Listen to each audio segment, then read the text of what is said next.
He went missing for 2 years. Then parents look behind the dresser. Once a couple splits up, there's a lot more than heartbreak, memories, and sadness. Children could be left with separation anxiety, particularly when they have to choose which parent to live with. Then you've got to prepare yourself for the many legal fees and court appointments to come. This story is about ex-couples Shannon and Michael and the mysterious disappearance of their son.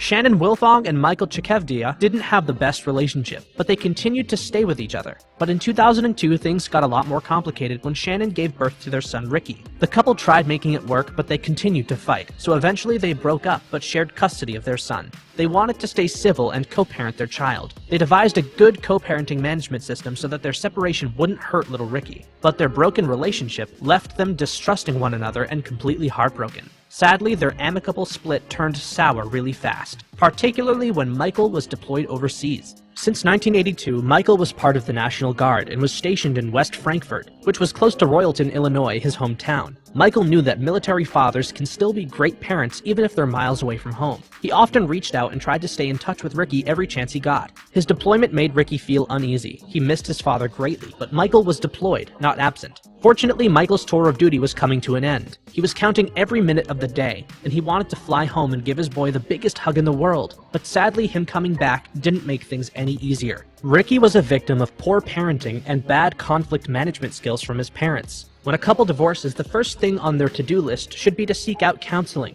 But Shannon's parenting was so dysfunctional, she was doing everything in her power to complicate the situation even more. In 2007, Michael took Shannon to court because she had turned her back on their custody agreement. He was banking on the judge to force Shannon to obey the visitation rights she and Michael had agreed on. A court date was eventually set, but Shannon was a no-show. The judge took this into account and granted Michael temporary custody. But this was just the start of the battle. Ricky and his mother Shannon vanished before Michael even got the chance to bring his son home. No one knew where they'd run off to. They were listed as missing in November of 2007. A warrant was issued for Shannon when it became clear that she had run away with the kid. Then a whole different account began to surface. A parent with legal custody of their kid cannot be arrested or charged with parental kidnapping. But that's the thing. Shannon no longer had full custody of the child. Michael had every right to see his kid, especially now that he was granted temporary custody. Even though the law was on his side, Michael didn't know what to do next. All he wanted to do was scream and barge into people's housing and just look for his kid. But where would you begin to search first if your ex-wife and child went missing? He couldn't take the law into his own hands. Michael knew he needed to play by the rules, but he wasn't about to sit down and wait until Shannon grew some sense and decided to come home. But Michael could have never expected the mother of his child to be so manipulative and abusive. According to Shannon's mother, Diane Dobbs, Michael abused Ricky. Both she and her daughter allegedly raised these concerns before, but there was no evidence that this was true. Dobbs, however, believed Shannon took Ricky somewhere where he'd be safe from Michael. Diane made it her mission to ruin Michael's reputation. Michael soon learned that Diane had placed lots of posters in her front yard, claiming that Michael was a liar and a child abuser. Michael immediately assumed that Diane was keeping something a secret. Clearly, Diane was somehow in touch with Shannon. There was no other way to explain this woman's vendetta against Michael. Even if she did believe that Ricky's dad was abusive, why was she actively trying to destroy him? Why wasn't she looking for her grandson? Cops searched Diane's house for any signs of Ricky, and this was Michael's idea. But unfortunately, the police didn't find any clues that could solve his disappearance. 2 years passed, and Michael wasn't about to give up on his son. Even if it took him his entire life, this dad was willing to search all across if he had to.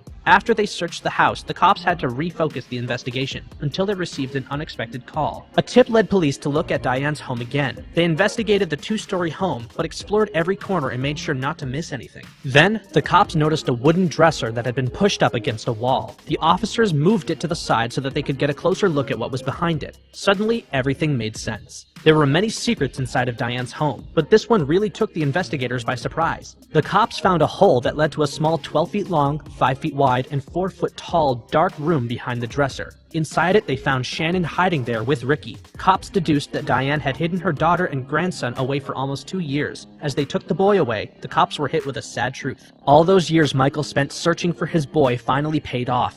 He was glad the kid was alive and seemingly in good health, but rage took over fast the minute he realized what Shannon had done. What happened to Ricky was so bizarre that the story quickly spread like wildfire. When the media got a hold of it, they deemed Ricky the boy behind the wall, but he didn't get there by his own free will. Someone had forced him to spend all of those years in isolation, and now they needed to pay for what they'd done. Sergeant Stan Diggs of the Illinois Police Department said, "We let him out of the car and he ran around like he'd never seen outdoors." He added, "It was actually very sad. He was very happy to be outside. He said he never goes outside. The cops wanted to give Ricky and his dad the justice that they deserved. Shannon was taken into custody and charged with felony child abduction. Her mom, Diane, was also charged with aiding it and was arrested. Then she was freed on bail and tried spinning the story to make it seem like Ricky had enjoyed freedom over the last 2 years, but the evidence didn't seem to match her story. Neighbors were interviewed and they claimed they never saw Ricky outside of Diane's home. The child showed signs of isolation but was in good spirits. Sergeant Diggs added, "For someone who's been isolated in that house with no other outside beings, he is a very social, very polite, and very talkative little boy." But for Diane and her daughter, luck had just about run out. After appearing on Good Morning America, Diane was once again arrested while she and her daughter fought the legal charges. Ricky was placed in the custody of Michael's relatives while the case was thoroughly investigated.